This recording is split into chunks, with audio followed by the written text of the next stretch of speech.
കേരളത്തിലെ ജനങ്ങളോടും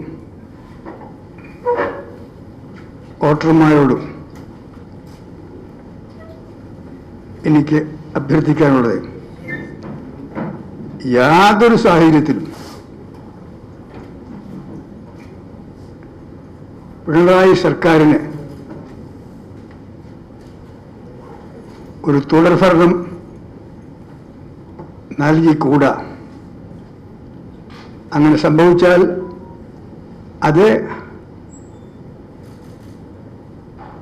ആപത്തായിരിക്കും കേരളത്തിന്. പിണറായി സർക്കാരിന് തുടർഭരണം ഉണ്ടായാൽ അവർ കേരളത്തിന് നാശം വിതയ്ക്കും എന്നാണ് എൻ്റെ ഉറച്ച അഭിപ്രായം.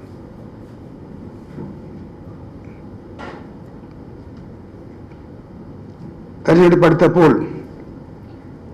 എന്ത് മാറ്റമാണ് മുഖ്യമന്ത്രി ഉൾപ്പെടെ കാണുന്നത്? മുഖ്യമന്ത്രിയുടെ പോലും സ്വരത്തിന് സൗമ്യത വന്നിരിക്കുന്നു. പഴയ കാർക്കശ്യം കാണുന്നില്ല. മന്ത്രിമാരെല്ലാം മര്യാദരാവന്മാരെ പാടിയിരിക്കുന്നു. ചില മന്ത്രിമാർ തെറ്റേറ്റു പറയാൻ തുടങ്ങിയിരിക്കുന്നു.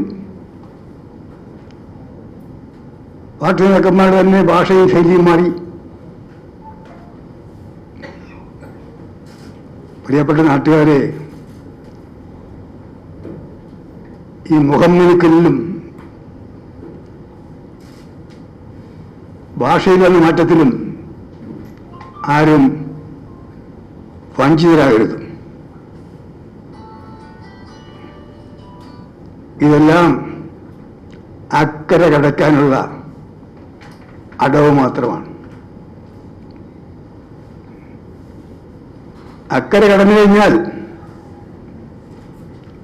തെരഞ്ഞെടുപ്പിൽ എന്തെങ്കിലും അവർക്ക് അനുകൂലം വന്നാൽ അതോടുകൂടി കഥ കഴിഞ്ഞു. ഈ കേരളത്തിന് തകർച്ചയായിരിക്കും.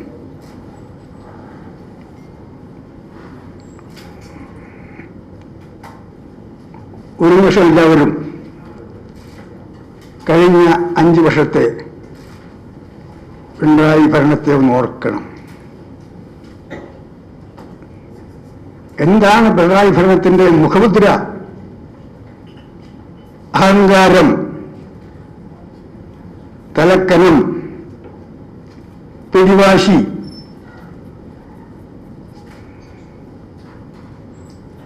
ആഡംബരം, ധൂർത്ത്, സർവത്ര അഴിമതി. ഇതായിരുന്നു കഴിഞ്ഞ 5 വർഷമായി പിണറായി ഭരണത്തിന്റെ മുഖമുദ്ര. തെരഞ്ഞെടുപ്പെടുത്തപ്പോൾ അവരുടെ ശൈലിയിൽ അല്ലെങ്കിൽ ഭാഷയിൽ മാറ്റം കാണുന്നു. ഇപ്പോൾ മുഖ്യമന്ത്രി പറയുന്നു, ശബരിമല കോടതി വന്നതിന് ശേഷം എല്ലാവരുമായി ചർച്ചയ്ക്ക് ശേഷം മാത്രമേ തീരുമാനമെടുക്കൂ. രാഷ്ട്രീയ കക്ഷികളുമായി, വിശ്വാസികളുമായി എല്ലാം ചർച്ചയ്ക്ക് ശേഷം മാത്രമേ, അല്ലാതെ ഞാൻ എടുത്തിടതില്ല. ഇപ്പോൾ നമ്മുടെ മുഖ്യമന്ത്രി പറയുകയാണ്. മുഖ്യമന്ത്രി പറഞ്ഞതനുസരിച്ചിട്ട് കാര്യങ്ങളെല്ലാം നടത്തിയ ദേവസ്വം മന്ത്രി പറയുന്നു, തെറ്റ് പറയുന്നു, ഏറ്റുപറയുന്നു, ക്ഷമിക്കണം. മുഖ്യമന്ത്രി പറഞ്ഞ ഈ നിലപാട് നേരത്തെ എടുത്തിരുന്നെങ്കിൽ കേരളത്തിൽ ഇത്രയേറെ നാശം ഉണ്ടാകുമായിരുന്നു. അന്ന് ഞങ്ങളെല്ലാം അങ്ങോട്ട് പറഞ്ഞതല്ലേ, എടുത്തു ചാടരുത്. കോടതിയുടെ വിധിപ്പകർപ്പ് പോലും കിട്ടുന്നതുകൊണ്ട്, വായിക്കുന്നതുകൊണ്ട് ആരെതിർത്താലും ശബരിമലയിൽ യുവതികളെ പ്രവേശിപ്പിക്കും എന്ന് പിടിവാശി കാണിക്കണമായിരുന്നു. ഞങ്ങളതെല്ലാം പറഞ്ഞതല്ലേ? പ്രതിപക്ഷം പറഞ്ഞില്ലേ? ആൾ പാർട്ടി വിളിക്കാൻ പറഞ്ഞില്ലേ? വിശ്വാസികളുടെ സംഘടനകളുമായി ചർച്ച ചെയ്യാൻ പറഞ്ഞില്ലേ? അന്ന് മുഖ്യമന്ത്രിക്ക് മറ്റു നിലപാട് നവോത്ഥാനമാണ്, വിട്ടുവീഴ്ചയില്ല, നടപ്പാക്കിയിരിക്കും. ഏപ്രിൽ 6 പോളിംഗ് ബൂത്തിലേക്ക് പോകുന്ന കേരളത്തിലെ അയ്യപ്പഭക്തന്മാർ, സ്ത്രീകൾ മറക്കുന്ന ഒരു ചിത്രം. മുഖ്യമന്ത്രി പിടിവാശി മൂലം ആരെതിർത്താലും വിധി നടപ്പാക്കാൻ വേണ്ടിയുള്ള പിടിവാശി മൂലം എന്താണ് സംഭവിച്ചത്? മാക്കൂട്ടം മുതൽ പമ്പ മുതൽ മാക്കൂട്ടം വരെ 100 കണക്കിന് പോലീസുകാരുടെ അകമ്പടിയോടുകൂടി സ്ത്രീകളെ സന്നിധാനത്തെത്തിക്കാൻ ശ്രമിച്ചില്ലേ? ആ യാത്ര 100 കണക്കിന് പോലീസുകാരുടെ അകമ്പടിയോടുകൂടി ആചാരങ്ങൾ ലംഘിച്ച് സ്ത്രീകളെ സന്നിധാനത്തെത്തിക്കാൻ നടത്തിയ ആ ശ്രമം, ആ പോലീസ് മാർച്ച്, പോലീസിന്റെ സംരക്ഷണത്തിൽ അങ്ങോട്ട് സ്ത്രീകൾ പോയ ആ ചിത്രം ഇന്നും കേരളത്തിലെ അയ്യപ്പഭക്തന്മാരുടെ മനസ്സിലുണ്ട്. സ്ത്രീകളുടെ മനസ്സിൽ ആ ഓർമ്മയുണ്ട്. ആ മനസ്സിൽ ആ ഓർമ്മയുള്ള കാലത്തോളം ഈ തെരഞ്ഞെടുപ്പിൽ ഇപ്പോൾ മുഖ്യമന്ത്രി എത്ര സ്വരം മാറ്റി പറഞ്ഞാലും നിങ്ങൾക്ക് മാപ്പ് എഴുതത്തില്ല. വിശ്വാസികൾ, നിങ്ങളെ കാത്തിരിക്കുന്നത് കനത്ത പരാജയമായിരിക്കും ഈ തെരഞ്ഞെടുപ്പിൽ. അതൊക്കെ സംശയം വേണ്ട.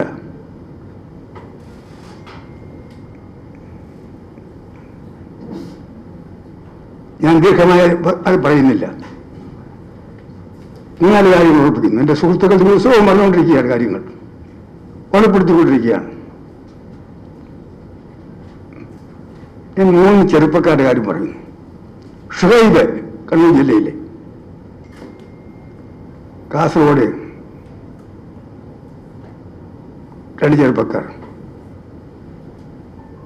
കൃപേഷ്, ശരത്ലാൽ, ഈ 3 ചെറുപ്പക്കാരുടെ വീട്ടിൽ പോയതിനെ എത്ര ക്രൂരമായി, എത്ര പൈശാചികമായി അവരെ കൊലപ്പെടുത്തി മാർക്സിസ്റ്റ് കൊലയാളികൾ. കേരളത്തിൽ മനസാക്ഷി ഞെട്ടിച്ച സംഭവം, വേദനിപ്പിച്ച സംഭവമല്ലേ രാഷ്ട്രീയപരമന്യേ. അതുകൊണ്ടാണല്ലോ അവരുടെ കുടുംബത്തെ സഹായിക്കാൻ വേണ്ടി ബക്കറ്റുമായി കോൺഗ്രസ് നേതാക്കന്മാർ ചെന്നപ്പോൾ കക്ഷിഭേദമല്ലേ എല്ലാവരും ബക്കറ്റിലേക്ക് വന്നിട്ടത്. എല്ലാവരുടെയും മനസ്സ് തെറ്റിച്ചു.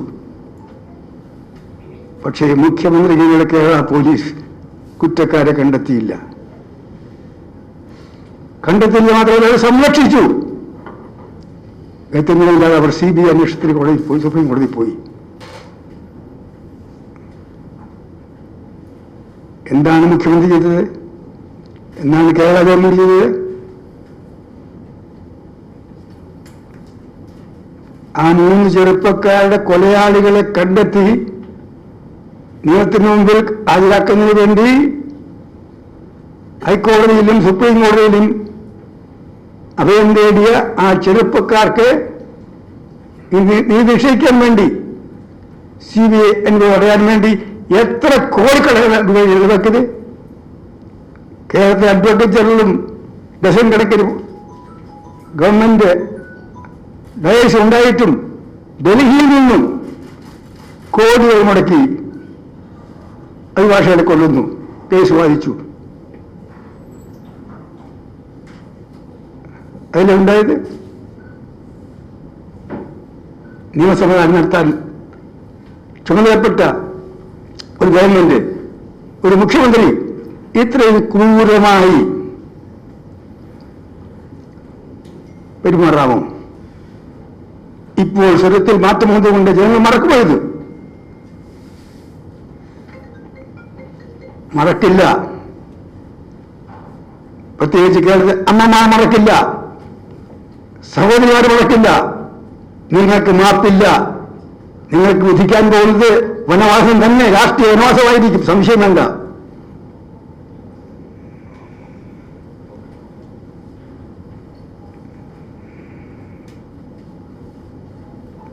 ഇന്ത്യയിൽ ഏറ്റവും കൂടുതൽ അഭ്യസ്ത വിദ്യയുടെ തൊഴിലില്ലായ്മ ഉള്ള സ്റ്റേറ്റ് കേരളമാണ്. പിണറായി ഗവൺമെന്റ് 5 വർഷം ഭരിച്ചപ്പോൾ ഓരോ വർഷവും തൊഴിലിൽ നിന്നും അഭ്യസ്ത വിദ്യയുടെ തൊഴിലില്ലായ്മ കൂടിക്കൊണ്ടുവരുന്നു. ഇന്ന് ആൾ ടൈം റെക്കോർഡാണ്, സർവകാല റെക്കോർഡാണ്. ആകെയുള്ളത് കുറച്ച് ഉദ്യോഗങ്ങളാണ്. ആ ഉദ്യോഗങ്ങൾ അർഹതയോട് കിട്ടും പ്രതീക്ഷിച്ചുകൊണ്ട് ലക്ഷക്കണക്കിന് അഭ്യർത്ഥിത ചെറുപ്പക്കാർ പബ്ലിക് സർവീസിനെ സമീപിക്കുന്നു, കമ്മീഷനെ സമീപിക്കുന്നു. പബ്ലിക് സർവീസ് കമ്മീഷനെ നോക്കുകുത്തിയാക്കി. പബ്ലിക് സർവീസ് കമ്മീഷന്റെ ചോദ്യപേപ്പറുകൾ പാർട്ടിക്കാരുടെ വീടുകൾക്ക് കണ്ടെത്തി. പിൻവാതിൽ നിയമനം, തുടർച്ചയായി പിൻവാതിൽ നിയമനം, എല്ലാ ഡിപ്പാർട്ട്മെന്റിലും പിൻവാതിൽ നിയമനം. ലക്ഷക്കണക്കിന് ആൾക്കാരെ പിൻവാതിൽ കൂടി നിയമിച്ചു. പാർട്ടി നേതാക്കന്മാർക്ക് പ്രിയപ്പെട്ടവരെ. അർഹതയുള്ള ഉദ്യോഗാർത്ഥികൾ പുറത്തു നിന്നും പിൻവാതിൽ നിയമനത്തിൽ കൂടി. ഇന്ത്യയിൽ ഏറ്റവും കൂടുതൽ അഭ്യസ്ത വിദ്യയുടെ തൊഴിലില്ലായ്മയുള്ള കേരളത്തിലെ ചെറുപ്പക്കാർ ഇത് മറക്കുമോ? പബ്ലിക് സർവീസ് കമ്മീഷനെ നോക്കുകുത്തിയാക്കി, പബ്ലിക് കമ്മീഷന്റെ പരീക്ഷകൾ പ്രഹസനമാക്കി,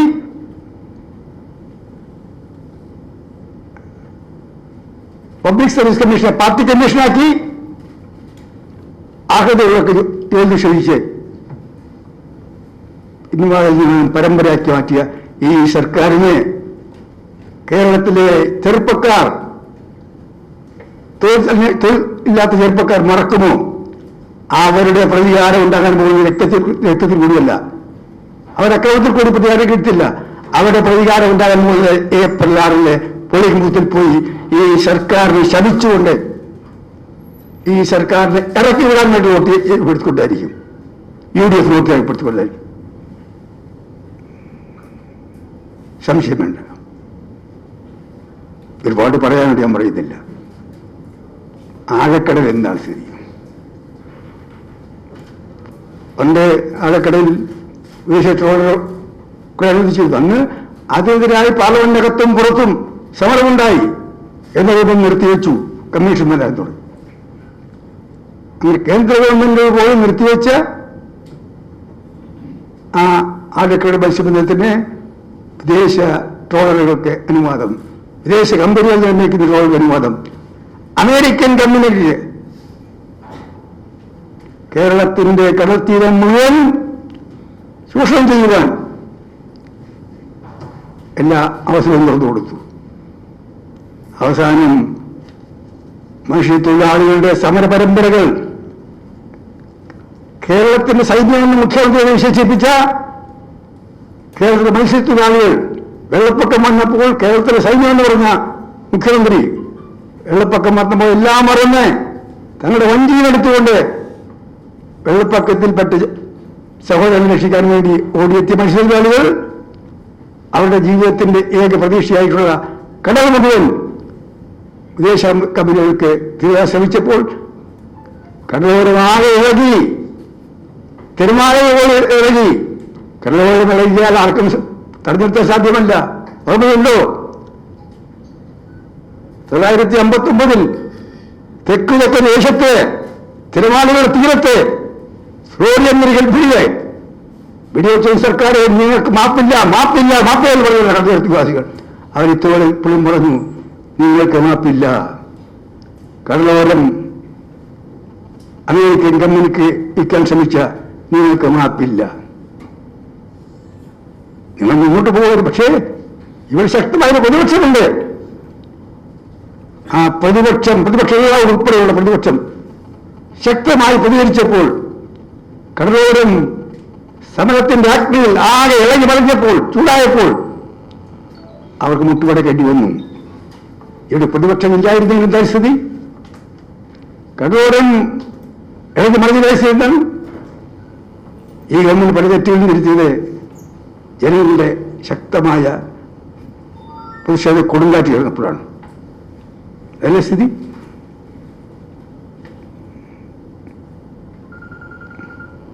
അഴിമതി സർക്കാർ, സർവത്ര അഴിമതി, സർവത്ര അഴിമതി.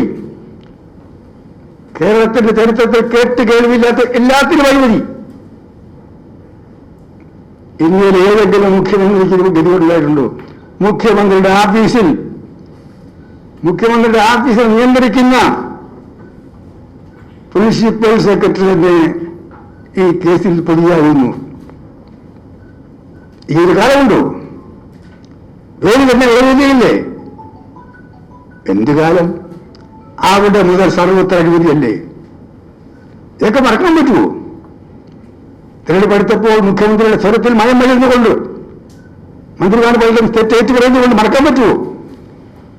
പ്രിയപ്പെട്ടവരെ, ഈ ഇലക്ഷനെല്ലാം കഴിഞ്ഞ് ഇവർക്ക് വീണ്ടും ഒരു തുടർഭരണം ഉണ്ടായാൽ ഈ സംസ്ഥാനം നടക്കാൻ തേർവാഴ്ചയായിരിക്കും.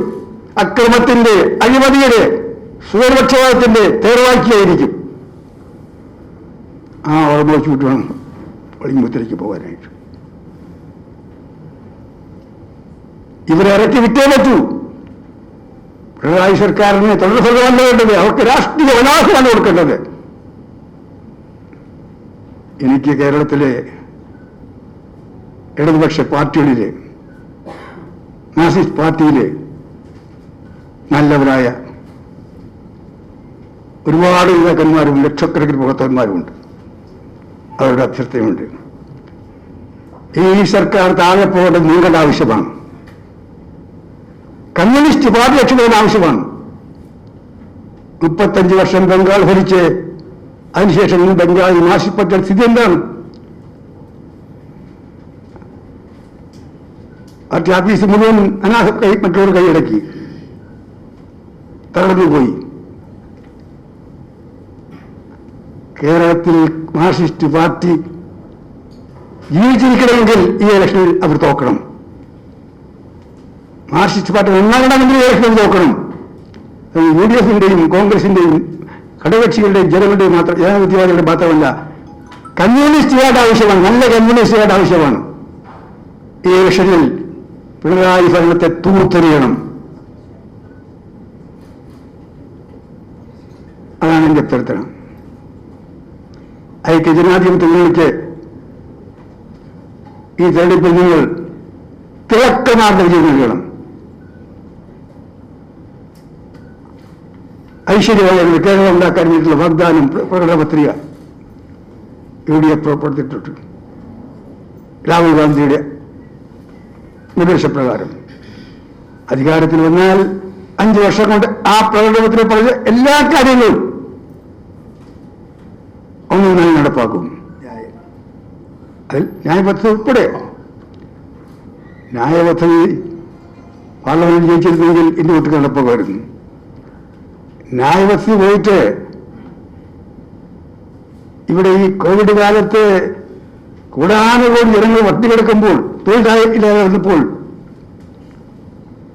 അവർക്ക് എന്തെങ്കിലും സാമ്പത്തിക സഹായം നൽകാൻ പറഞ്ഞിട്ട് ഇപ്പോഴും ഒരു വളർന്നു കൊടുത്തിട്ടുണ്ടോ? സുപ്രീം കോടതിയിൽ കേസ് വാദിച്ച് മൊറട്ടോറിയം കാലഘട്ടത്തിലെ പലിശ ഇളവിയിടുന്നുള്ള ഏറ്റവും മിതമായ ആവശ്യം, അല്ലെങ്കിൽ പലിശയും കൂട്ടുപലിശയും പിഴപ്പലിശയുമായി ഒരുപാട് ലക്ഷങ്ങൾ ആത്മഹത്യ വരും. അതുപോലും ആ കേസ് പോലും സുപ്രീം കോടതിയിൽ വാദിച്ച് മൊറട്ടോറിയം കാലത്തെ പലിശ ഇളവിയാലുള്ള കേസ് പോലും തോൽപ്പിച്ചവരാണ്. കണ്ണിൽ ചോരയില്ലാത്തവരാണ് മോഡിയും കൂട്ടലും. അതേ ഒരേ തൊഴിൽ പക്ഷികളാണ്. അതേ തന്നെയാണ് പിണറായി സർക്കാർ.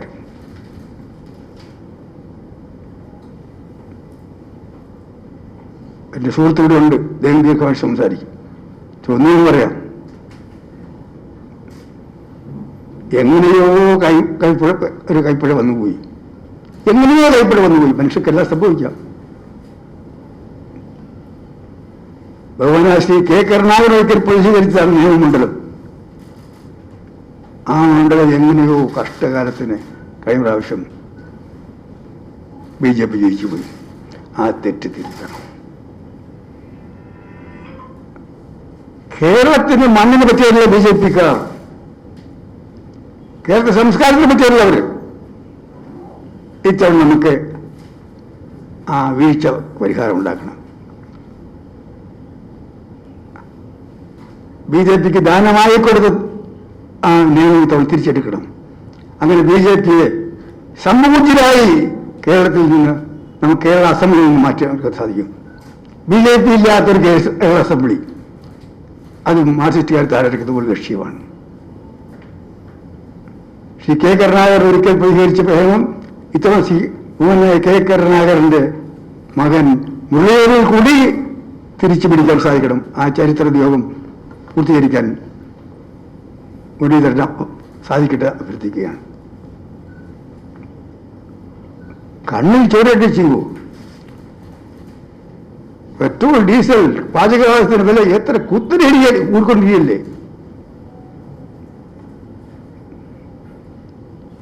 ഒരു സുഹൃത്തെ ഒരു BJPയുടെ ഇപ്പോഴത്തെ മത്സരിക്കുന്ന സ്ഥാനത്ത് പെട്രോൾ, ഡീസൽ, പാചകവാതക വില അത് വലിയ പ്രശ്നമാണ്, എനിക്ക് പോലും തോന്നുന്നു. എന്നിട്ട് മോഡിക്ക് തോന്നുന്നില്ല, എപ്പോഴും വെട്ടി കുറയത്തില്ല. മറക്കുമോ ഏപ്രിൽ 6 പോകുന്ന വീട്ടമ്മമാർ? മറക്കുമോ പാചകവാതകത്തിന്റെ വില എത്ര കൂടി? പെട്രോൾ, ഡീസൽ എത്ര കൂടി ഏപ്രിൽ 6 പോകുമ്പോൾ? വീട്ടമ്മമാർ മറക്കുമോ? സാധാരണക്കാർ മറക്കുമോ? അതുകൊണ്ട് BJP കേരളത്തിൽ വട്ടപൂജ്യമായിരിക്കണം. അതാണ് അഭ്യർത്ഥന. ഇപ്പോഴും പ്രഖ്യാപിച്ചിരിക്കുന്ന ആസാമിൽ പോയി പ്രഖ്യാപിച്ചിരിക്കുകയാണ്, കോവിഡിന്റെ അന്തരീക്ഷം മാറിക്കഴിഞ്ഞാൽ സംശയിക്കേണ്ട, പൗരത്വ നിയമം പാസാക്കുമെന്ന് പ്രഖ്യാപിച്ചിരിക്കുകയാണ്. കണ്ടാലും കൊണ്ടാലും പഠിക്കത്തില്ല. ഇത് ഈ രാജ്യത്ത് ജനങ്ങൾ തമ്മിലെടുപ്പിക്കാൻ തീരുമാനിച്ചേണ്ട BJPക്കാർ. മനുഷ്യത്വമുണ്ടോ BJPക്കാർക്ക്? നേതാക്കന്മാർ, BJPക്കാർ ഞാൻ പറയത്തില്ല, BJP നേതാക്കന്മാർക്ക്, പ്രധാനമന്ത്രിക്കും കൂട്ടർക്കും എത്ര ദിവസങ്ങളായി ദേഹം വരുന്ന അവിടെ നിന്നാണ്? എത്ര ആഴ്ചകളും മാസങ്ങളുമായി പഞ്ചാബിലെയും ഹരിയാനയിലും രാജസ്ഥാനിലെ കർഷകർ മഞ്ഞിലും വെയിലിലും മഴയിലും സമരം ചെയ്യുന്നു. അവരുടെ പ്രശ്നത്തിന് പരിഹാരം ഉണ്ടായിട്ടുണ്ടോ? അതുകൊണ്ട് ആ BJPക്കാർ കേരളത്തിൽ വേണ്ട, കേരളത്തിന്റെ മണ്ണിൽ BJP കേരളത്തിൽ നിയമസഭയിൽ ഒരുപാട് ചരിത്രങ്ങൾ ഉണ്ടാക്കിയ സാക്ഷ്യം വഹിച്ച കേരള നിയമസഭയിൽ BJPയുടെ പ്രതിനിധി വേണ്ട. ഈ ഇലക്ഷന്റെ മറ്റൊരു ലക്ഷ്യമാണ് BJP ഇല്ലാത്തൊരു കേരള നിയമസഭ. ഈ ഇലക്ഷൻ മറ്റൊരു ലക്ഷ്യമാണ്. അതുകൊണ്ട് പ്രിയപ്പെട്ടവർ, ഞാൻ ദീർഘിപ്പിക്കുന്നില്ല. ഈ ഇലക്ഷനോടുകൂടി ഭരണമാറ്റമുണ്ടാകണം. UDF തിരിച്ചു വരണം. 5 വർഷം കൊണ്ട് ഈ രാട് പൊടിച്ച, ജനങ്ങളെ കരയിപ്പിച്ച, വേദനിപ്പിച്ച പിണറായി സർക്കാരിനെ നീണ്ട വനവാസം, രാഷ്ട്രീയ വനവാസം അതായിരിക്കണം. അതിന് ഐക്യ ജനാധിപത്യമുള്ള സ്ഥാനാർത്ഥികളെ വിജയിപ്പിക്കണം. ഇത്തവണ എന്റെ ഓർമ്മയിൽ കേരളത്തിലെ കോൺഗ്രസിന്റെ ചരിത്രത്തിലുണ്ടാകാത്ത നിലയിൽ എത്ര പുതുമുഖങ്ങളാണ്. 970 ഇലക്ഷനിൽ അന്ന് കേരളത്തിലാണ് ആദ്യമായിട്ടാണ് ഏറ്റവും കൂടുതൽ ചെറുപ്പക്കാർ വന്നത്. ഞങ്ങളാകെ 7 പേരാണ് വന്നത്. രാഘവൻ മാഷും രാജൻ മാഷും യൂത്ത് കോൺഗ്രസ് കൂടെ ഒന്നുമല്ല, അവരിൽക്കൂടെ. പിന്നെ അന്ന് ഉമ്മൻചാണ്ടിയും ഷൺമുഖദാസും രാമകൃഷ്ണനും കൊട്ടറൈ ജാനുമാണ് 70 ഞങ്ങൾ. ഈ തുണിയെത്താ സ്ഥിതി പുതുമുഖങ്ങളാണ്. ടിക്കറ്റിൽ ഭൂരിപക്ഷവും പുതുമുഖങ്ങളാണ്. എല്ലാ ജില്ലയും ചെറുപ്പക്കാർ. അവർക്ക് അവസരം കൊടുക്കുക, ഐക്യ ജനാധിപത്യത്തെ വിജയിപ്പിക്കുക, കോൺഗ്രസിനെ വിജയിപ്പിക്കുക. നിങ്ങളെപ്പോഴും ഇപ്പോൾ സംശയമുള്ള പിന്നെയും പറഞ്ഞ് മൂച്ചിപ്പിടിക്കുക.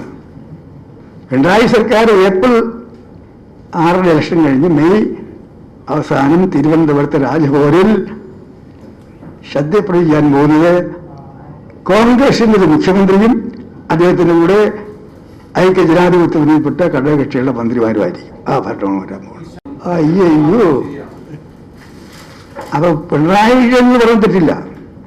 മോഡിയും അമിത്ഷായും പറയാൻ പ്രശ്നമില്ല. കഴിഞ്ഞ ഇലക്ഷനിൽ പിണറായി വിജയൻ എന്താ പറഞ്ഞത്? ആരവരുത്താലും സുപ്രീം കോടതി നടപ്പാക്കുന്നത്. അത് നമ്മുടെ വിഷയമല്ലേ? അല്ല, എല്ലാം പ്രധാന വിഷയങ്ങളാണ്. ജനങ്ങളെ ബാധിക്കുന്ന ഞാൻ ആ വിഷയം മാത്രമാണ് പറയുന്നത്. ഞാൻ ശബരിമല പറഞ്ഞു, തൊഴിലായ്മ പറഞ്ഞു.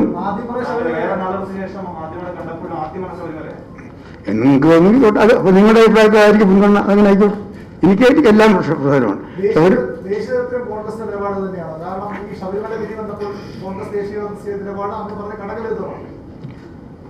അതിനുശേഷം കോൺഗ്രസിന്റെ പ്രസിഡന്റിനോടും സോണിയാഗാന്ധിയോടും കേരളത്തിലെ പ്രത്യേക സാഹചര്യം ബോധ്യപ്പെടുത്തിയപ്പോൾ കേരളത്തിലെ സാഹചര്യത്തിൽ കേരളത്തിലെ പാർട്ടിക്ക് ഈ നിലപാട് സ്വീകരിക്കാനുള്ള സ്വാതന്ത്ര്യം നൽകി.